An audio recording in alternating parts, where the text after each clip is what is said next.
Sveiki, esu humanitarinių mokslų daktaras Andrius Martinkus ir tęsime mūsų pamąstymus apie kintantį pasaulį ir apie Lietuvos valstybės, lietuvių tautos vietą šitame kintančiame pasaulyje. Dėkuoju už jūsų palaikymą, už jūsų komentarus, už jūsų patiktukus. Na kągi, praėjusią savaitę buvęs kandidatas į Lietuvos prezidentus Eduardas Vaitkus lankėsi Baltarusijoje, kur vietos žiniasklaidai pasakė lygiai tą patį, ką jis sakė ir sako Lietuvoje. Vaitkus kalbėjo apie Lietuvos prezidentų rinkimus, apie pažeidimus, kurie buvo tų rinkimų metu, apie politinę padėtį Lietuvoje, apie Lietuvos valdžios vidaus ir užsienio politiką. Kalbėjo jis kritiškai, kalbėjo negražiai apie Lietuvos valdžią, kaip jis kalba ir Lietuvoje. Žinome, kad Eduardo Vaitkaus ir Lietuvos režimo santykiai nėra geri. Bet nieko naujo, nieko tokio, ko nebūtų kalbėjęs Lietuvoje, Vaitkus Baltarusijoje nepasakė. Tik tai buvo pasakyta rusų kalba ir pasakyta Baltarusijos sostinėje Minske. Tačiau, nežiūrint to, kad nebuvo pasakyta nieko naujo, Vaitkaus kelionė ir pasisakymai sulaukė didžiulį pasipiktinimo tarp Lietuvos režimo atstovų ir netgi tarp kai kurių tų, kurie vadina save opozicija. Kodėl taip atsitiko? Taip atsitiko todėl, kad Lietuvos režimas Baltarusijos režimą laiko priešišku Lietuvai režimu. Lietuvos režimo požiūriu Baltarusijos režimas yra blogas režimas. Tai yra Rusijos sąjungininkas, o Rusijos režimas yra pats blogiausias režimas pasaulyje. Rusija užpuolė Ukrainą, agresyviai Rusija užpuolė taikę Ukrainą ir dabar Ukraina kariauja ne tik už save, bet ir už Lietuvą ir už visą civilizuotą ir demokratinį pasaulį, taigi už mus visus. Todėl negali būti jokių derybų su Rusija tol, kol Rusija nebus nugalėta mūšio lauke Ukrainoje. Negali būti jokių kalbų apie taiką tol, kol Rusija nebus nugalėta kare Ukrainoje. O kadangi Rusija dar nėra nugalėta mūšio lauke, karas Ukrainoje turi būti tęsiamas. Lukašenkos režimas Baltarusijoje yra Putino režimo sąjungininkas, todėl Lietuvos režimo požiūriu Vaitkaus kelionė į Baltarusiją yra kelionė į priešo teritoriją, o ten pasakytos kalbos yra veikimas prieš Lietuvos valstybę. Prisiminkime, kad Lietuvos režimas neleido skristi per Lietuvos oro erdvę Serbijos prezidentui Aleksandrui Vučičiui ir Slovakijos ministrui pirmininkui Robertui Fico, kurie vyko į Maskvą, kai Rusija šventė pergalės didžiajame tėvynės kare 80 metų sukaktį. Vučičius ir Fico nuskrido į Maskvą kitais keliais, bet Lietuvos režimo draudimas jiems skristi virš Lietuvos buvo sąlygotas tos pačios logikos, iš kurios išplaukė ir Vaitkaus pasmerkimas. Lietuvos režimo požiūriu Serbijos ir Slovakijos vadovai keliavo į priešo švenčiamą šventę. Jie keliavo pas pačio blogiausio režimo pasaulyje vadovą.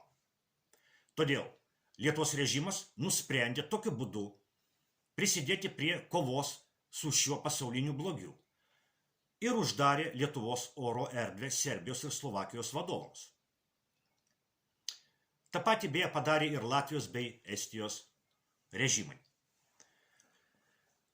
ES užsienio politikai vadovauja eurokomisarė iš Estijos Kaja Kallas, buvusi Estijos ministrė pirmininkė.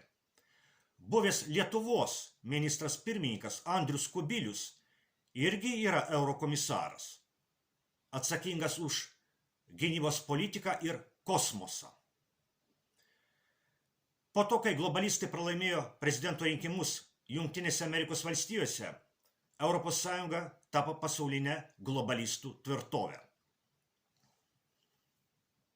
Tiesa, ES yra pasipriešinimo globalistams židiniai ir vieni iš jų yra Vengrija, vadovaujama Viktoro Orbano, ir Slovakija su ministru pirmininku Roberto Fico.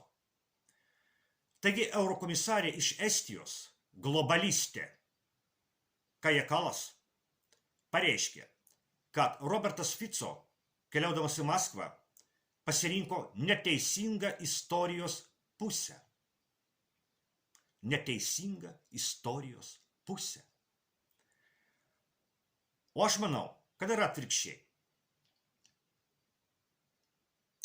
Tokie Europos politikai, kaip Vučičius, Orbanas ir Fico, yra teisingoje istorijos pusėje, o neteisingoje istorijos pusėje yra ES globalistai, tokie kaip Makronas, Ursula von der Leyen, Andrius Kubilius ir Kaja Kallas. Ir Eduardas Vaitkus yra teisingoje istorijos pusėje, o Vaitkų smerkiantis globalistinis Lietuvos režimas yra neteisingoje istorijos pusėje. Reikia gerai suprasti, dėl ko vyksta karas Ukrainoje.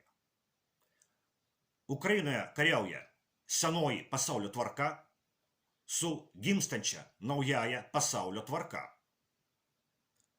Kas yra senoji pasaulio tvarka?